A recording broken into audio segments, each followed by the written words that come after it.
Hello everyone, welcome to my channel. I hope everyone is having a wonderful day. Before starting the video, please go ahead and hit the subscribe button and give this video a like up. Today on The Young and the Restless, Jill confronts Kane about Colin's dirty money, Phyllis mourns Daniel, and Jack wants revenge on Victor. All products and services featured are independently chosen by editors. However, soaps.com may receive a commission on orders placed through its retail links, and the retailer may receive certain auditable data for accounting purposes. All products and services featured are independently chosen by editors. However, soaps.com may receive a commission on orders placed through its retail links, and the retailer may receive certain auditable data for accounting purposes. At Crimson Lights, Phyllis learns that Daniel is going to Boston with Tessa and immediately begins fishing for more information. She questions if he should let the married couple deal with this on their own. Daniel gets defensive. Getting directly to the point, Phyllis wonders if he has feelings for this girl. Daniel denies having feelings for Tessa, she's just a friend. Phyllis isn't buying it whatsoever and persists like only she can. Daniel decides to leave, but she stops him by bluffing that Danny told her it was true. Daniel informs his mother that Tessa loves her wife. Phyllis mocks him for going with her and cheering her on like a chump. Daniel corrects, a friend. Phyllis mourns that unrequited love is a special kind of hell when you're in love with someone who's in love with someone else. Daniel cringes that she's such an expert on that subject that she went down that hellhole twice. Unrelenting, Phyllis urges her son to let Tessa lean on Sharon. He insists he's good, but Phyllis keeps issuing warnings. At Newman Media, Nick and Chelsea listen as Adam reads the article about Kane and Colin out loud. Nick finds it a little flowery and dark. It will go live once Victor approves it. Chelsea worries about Kane's retribution might look like. They discuss the dangerous AI software, and Chelsea worries Kane can do what he says he can do, and the story may push him over the edge. It could break the family. Nick's not convinced the thing even exists. Besides, Victor is convinced Jill can keep Kate in check. After debating Jill's chances for a bit, they circle back to the story. Chelsea frets that Ashby's kids will see this, and Lily. He'll retaliate. Nick declares they have to be all in. Chelsea sighs and agrees. Adam gets the go-ahead from Victor. Publish. Nick and Chelsea watch as Adam hits enter dramatically. Within seconds, every major news site has picked it up.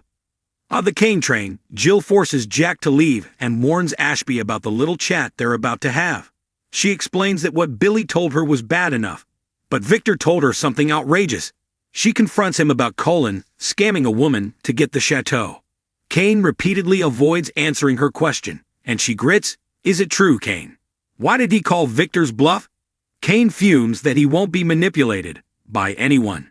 Jill mocks him and wonders if that was directed at her. Kane says of course not. Jill reminds him that she's all he has right now. Kane laments the disaster that has been his big debut. It was easier living two lives than trying to make amends as Kane Ashby. Jill asks if he's even trying to do that. Circling back to Colin's fraud, Kane denies having any knowledge of it. Jill believes him. They agree that chateau business definitely sounds like him. As Kane swears on his children that he had no knowledge of the filthy money, Lily walks in, tries to calm the situation. But Lily learns that Kane knew Victor was going to put this story out and didn't do anything to stop him or warn the kids. She rants about him trying to convince her that Colin was a changed man. Kane protests. He had no part in it.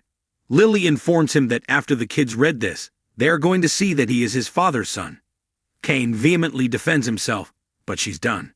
This time, Maddie and Charlie will have her blessing to leave him behind. Kane blinks away tears as she stalks out.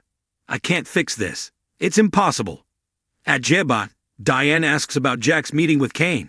He wasn't able to talk him into handing over his digital hand grenade, but he was encouraged by Jill's arrival.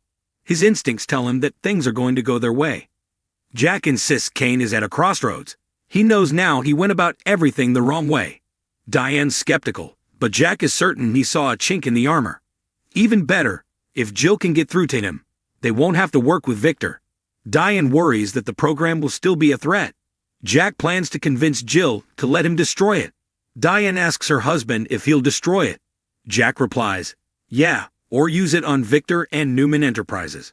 Final scenes.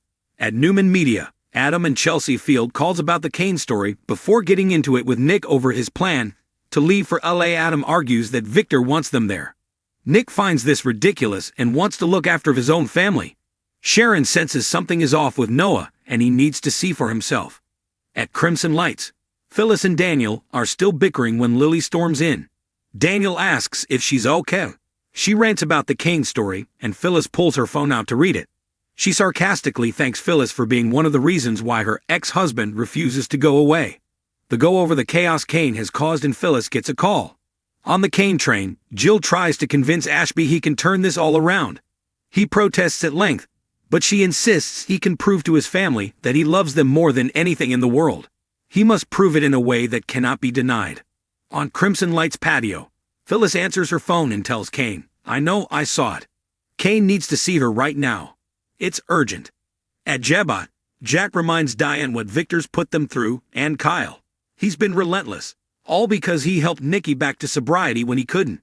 This is the end of it all. Warming to the idea, Diane grins. "I am all in." Jack kisses her passionately.